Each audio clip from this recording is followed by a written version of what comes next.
This is a how to play video of Write the Future, a cyberpunk themed roll and write game where you're trying to build up your own little criminal empire here. The players have been tasked with 4 different missions, and the most successful player will be the successor of the whole criminal empire. Start by deciding which mode to play. You can play the traditional mode with 3 neighborhood cards. Players will be playing at the same time and there will be no interaction between players. Or you can play the draft-based with more neighborhood cards, and players will individually draft these cards, taking turns. So there's more interaction in this mode. Players have different opportunities. In this video, we're going to show the traditional mode. You will then give each player a play sheet and a pencil, and you can also use the fun stamp pack if you have it. It's an optional purchase. We'll then place the dice here inside an opaque container. So this is the dice bag from the deluxe version, but you can use any opaque container. So we're gonna shuffle the dice. And we're gonna draft 2 dice for each of the neighborhood cards here.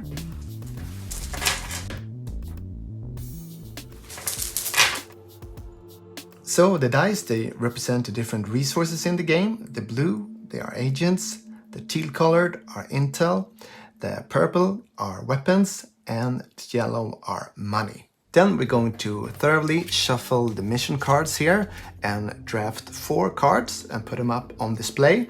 Then we're going to check the little number here in the top right corner and make sure there's at least 3 different numbers to get a nice blend. Okay, we're now ready to play, and how this works is that players will be playing at the same time, deciding one of the 3 cards to use. They may decide to use the same card, and when doing so, they will be using the ability of the card, but also the dice on it. So let's say I want to use this card. I will start by marking the neighborhood ability here, which you do here, and the leftmost available square. The neighborhood abilities here, they are different ways to manipulate the dice and the resources in the game, but they're only available on every 3rd space, so I can use it now. Then I will be deciding what to do with the dice, and I have 2 options for each dice. The first option is to use it in my district. So if I want to use the purple die here for my district, it's a weapon. The dice value is 1, so I'm only able to use it in the 1st row or 1st column. So I will be placing it in the 1st row here on this space. The blue dice here, the agent, I'm going to use it also in my district, and I'm going to place it in the 3rd column here, and I'm gonna place it in the bottom. Okay, so that's one whole turn of the game. For the next turn, the dice are going back into the bag, and you're gonna be drawing and placing 2 dice randomly on the neighborhood cards again.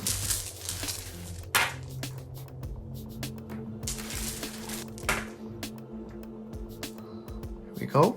And for my next turn, I'm going to use this neighborhood card. So I'm marking the ability here in the leftmost available space. And then I'm going to decide what to do with the dice. So with the purple dice, the weapon here, I'm going to place it in the 3rd column here. Here we go.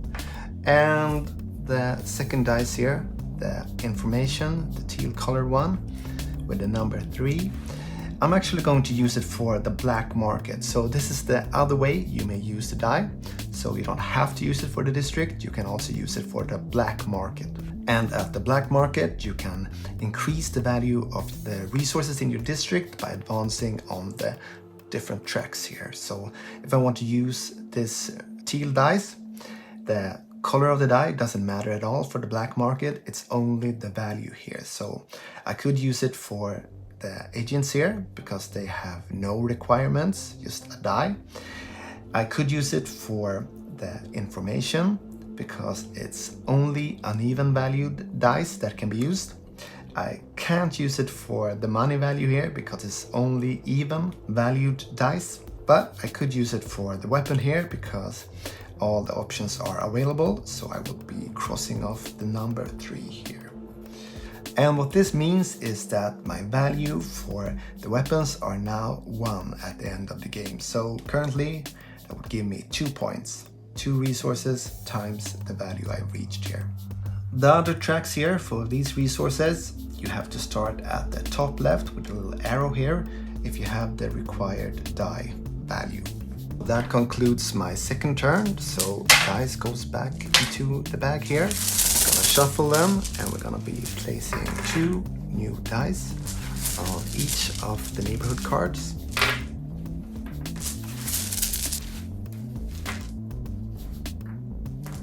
Okay, so what are we trying to do here? How do we get points? Well, I showed you the black market here. You will get points for your resources times the value you reached here on the different tracks. But you will also get points from the mission here. So let's have a look at them. We have the armory mission. You will get 5 points for each weapon in your biggest group. So you want to be placing weapons adjacent to each other and make one big group. For the cryptocurrency mission, you want to be placing the teal-colored intel next to money, the yellow. For each adjacent pair, you will get 10 points. For the sleeper agent mission, you will get 3 points for each of your agents in the wasteland. So what's the wasteland? Well, as you might have noticed, your district here, they have different colors. So we have the city here in the center, then we have the suburbs, and then finally we have the wasteland, the purple colored in the outskirts. So if we want to be successful in this mission, we want to be placing the agents in the purple area. And finally, we have a pattern-based mission. So what we're trying to do here is we're trying to make this pattern as many times as possible. You may rotate the pattern, doesn't matter in this particular case, but it might be good to know. And a pattern can consist of any resource, so it doesn't have to be the same one. So for every time you make this pattern, you will get 10 points, and of course you can't overlap. If there's a red cross, it means that space has to be empty. The spaces here, the empty ones, they can consist of other resources, but this one, it has to be empty. So that's all the missions of the game. You will get points for each of them. But you will also get points for the row bonuses here. So when you've completed a row, you will be crossing it off and you will get the points at the end of the game. If there's a symbol, you will get that resource and you can place it anywhere on the district. And if it's a black market symbol, you will get a free advancement of any resource of your choice. Okay, now, so let's talk about the neighborhood abilities, the different symbols here of the cards. We have been marking them off here, and let's say we have played a couple of turns and we've reached this one. Then we will draw a circle around it and we will be able to use it anytime we want, one time. So this symbol, this neighborhood ability, it means we can decide the value of the dice. So we're not stuck to the results here. I can decide this one will be a 3. And if I do so using my ability here, I cross it off and I will use it as a 3.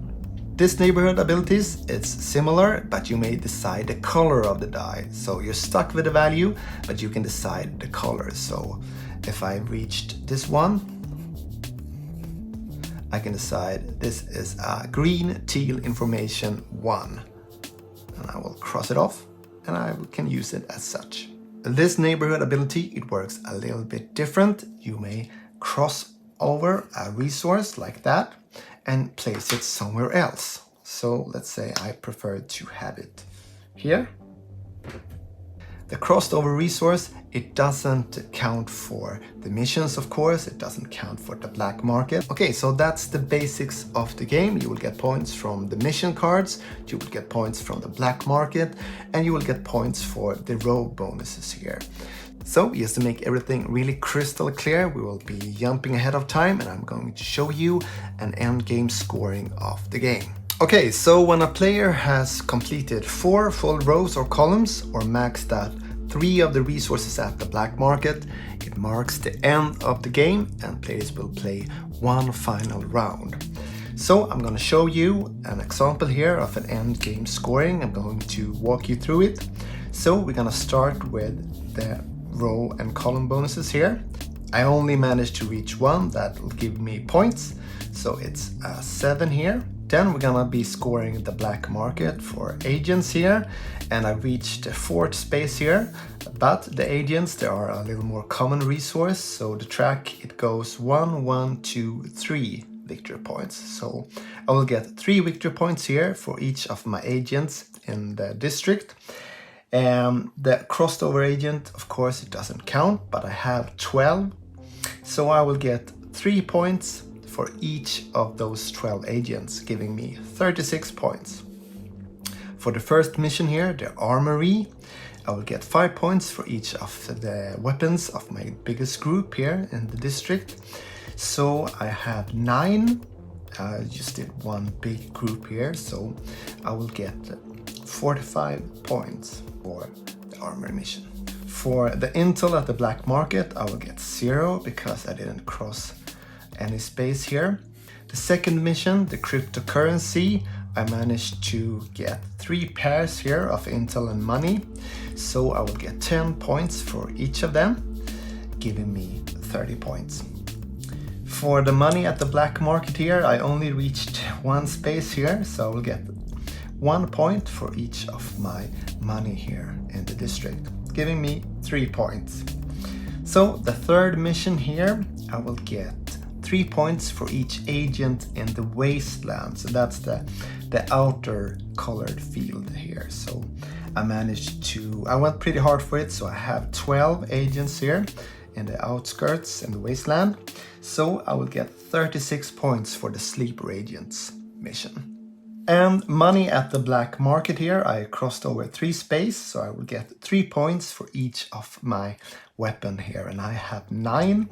So that will give me 27 points. And finally, the security mission. I didn't really work towards this a lot, but I have 2 of the patterns here. And remember, the pattern, they can be of any resource. And in this case, the red cross need to be empty. So just to make it clearer, this is 1. And this is 1. So I will get 10 points for each of the patterns here, giving me 20 points. So that will give me a total of 204 points. So that concludes the how to play video. Thanks for watching. And of course, if you have any question, just comment.